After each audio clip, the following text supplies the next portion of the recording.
The funniest and best part of this episode has to come in the bonus scene after the credits, which is something that, there's do's and don'ts in this world, and a don't was definitely done by Rimuru. And I don't think it was malicious, and I don't think it was that harem protagonist being like, I want my women slim and fit, but I do think he definitely didn't think it through. So you get them just kind of chilling. The girls are, after their bath, they're like, ooh, desserts this late at night, how risky.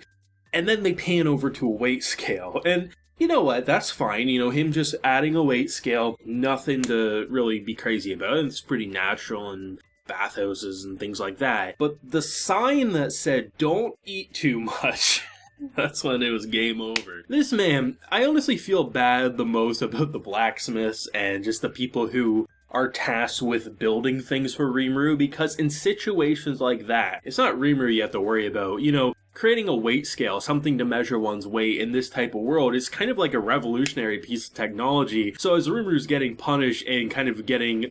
Honestly, it's kind of worse for him than getting death glares. It's worse when they actually ignore him, given how they're always so, head over heels for him. As you watch a poor man look at this scale just completely destroyed. There's do's and don'ts in this world, Rimuru, and I think you definitely pressed those boundaries this week. Incredible stuff, the comedy top notch, and for an episode all about food, it was literally the harvest, and seeing all the crops and the bounty of all their work. I mean, it was just a really wholesome episode. But the thing I come out appreciating the most in terms of the main content has to be the background art. Now, over every episode for the most part, I think anyway, I've complimented the background art in some way. And it's ridiculously polished. There's no reason for this show to look as good as it does. Now, granted, slime in general, even for the main series, does look good when it gets into those heightened scenes, the insane action, but its general background art and character designs are typical, right? They're good, but they don't always blow you away. Slime Diaries, because it has a lack of action, just refines and polishes everything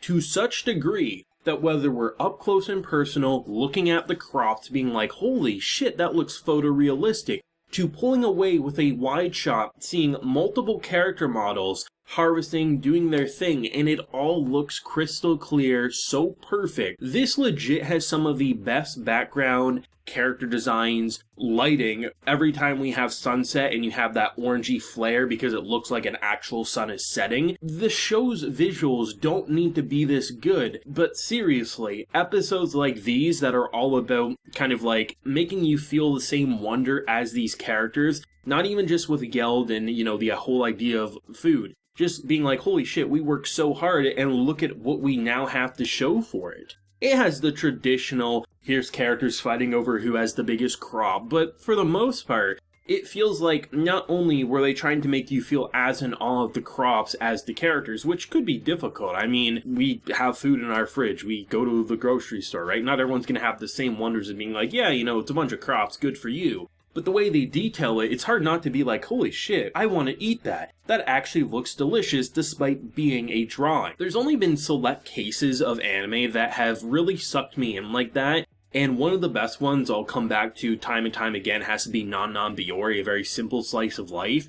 But the whole idea of that is just kids in the countryside enjoying life without anything crazy happening. And sometimes the way they detail just the general imagery, which should be boring on paper, sucks you in and makes you feel like all your stress is gone. It's the same type of concept that's happening in the Slime Diaries, with the emphasis putting on the crops and just the nation of Tempest growing and becoming even more special. It's insane to see the amount of detail and attention that's going into this, which I could be a little more understanding if this happened in between seasons, say season 2 happened last year and we just got the Slime Diaries. But the fact that, the Slime Diaries and the two main cores of season 2 are all being worked on simultaneously and we get this type of quality, holy shit, that's the best way to put it, holy shit. Now, the overall episode was kind of a very simple one. You have a lot of simple moments okay, my sensei, my master, seems like he's dozing off, perfect opportunity to attack. And of course, they're gonna get their asses handed to them because who the hell do they think they are? You get those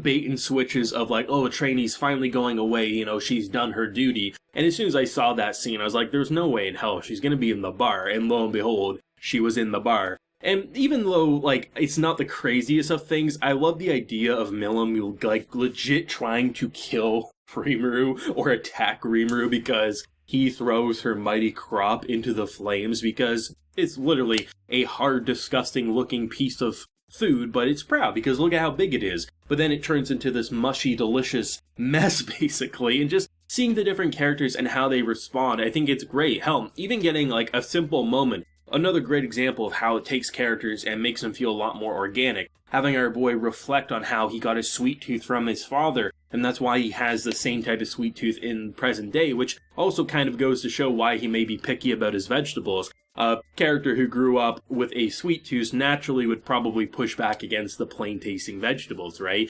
Everything just connects, and that's why it feels more than just a random spin-off that you're like, oh, that's fun, but we forget about it. A good example would be the chibi edition of Attack on Titan. I love that show. It's hilarious, it's almost like a parody, but it also is just like a really cool, like, what-if version if the story was different. Slime Diaries isn't that. Slime Diaries legit is to flesh out things and make you appreciate it more while being a self-contained, really good story. I've actually seen plenty of people say that they actually didn't see Slime and they started Slime Diaries, watched a handful of episodes, were so impressed that they binged what was out of Slime. That's what this show's doing really well, is that it kind of does fit a wide criteria.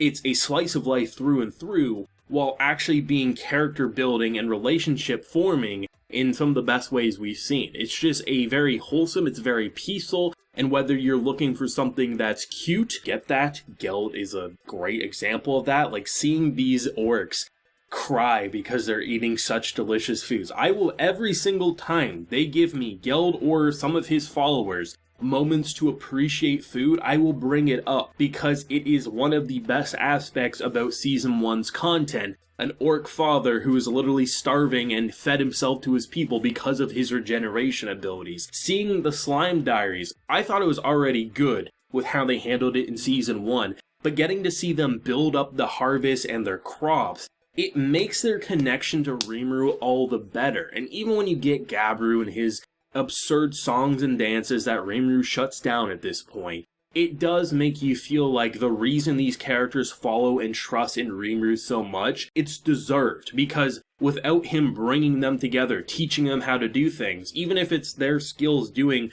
the building and this and that, it's his ideas and his leadership that allowed for the nation of Tempest to flourish. And I know a lot of people say that, you know, after seeing the Slime Diaries, it makes what happened in the first quarter part 2 all the more impactful. And it does. But for me personally, the thing that it makes it feel more engaging isn't because of what happened to certain characters and why we got mad because certain things happened. It's more of, I feel so bad about the overall nation. Not necessarily characters, but their foundation, their crops, their buildings, everything that they built up. If anything takes away from that in any way, it's soul-crushing, but it also goes to show why none of the characters would ever push Rimuru away. I mean, one of the things I did mention in Season 2 is that even though reincarnations and stuff, like, they know about that in this world, for a certain degree anyway, when Rimuru revealed it to the characters, they were pretty much just like, we worship Rimuru, and they just moved on from the topic. I still think there was better ways to handle that dialogue more than just, like, worshipping him, but seeing the Slime Diaries, it does make it an easier pill to swallow for me, being like, you know, seeing what he really did do for them, it's understandable. He could probably say he was, like, Satan's demon spawn, and they'd probably be like, bless Rimuru-sama, I mean, look at what he's done for us. So I think they're doing a great job at even covering some tracks of things that maybe I wish were a little different in part 1 of Season 2, and making me being like, you know what, I'm good after seeing now the Slime Diaries. Incredible stuff as always, hilarious, eventful, and seriously, this show can have no dialogue, just simple, peaceful, piano, acoustic OST tracks as we watch them farm for 20 minutes for 12 weeks, and I would love it. I wouldn't be able to review it, but I would love it. Let me know your thoughts and feelings on this episode down below, your favorite moment, and where do you think it's going to go with the last month of the Slime Diaries. If you enjoyed the video, leave a like, share your support, and hit that subscribe button if you happen new around here. So until next time, everyone, please take care and have a good one.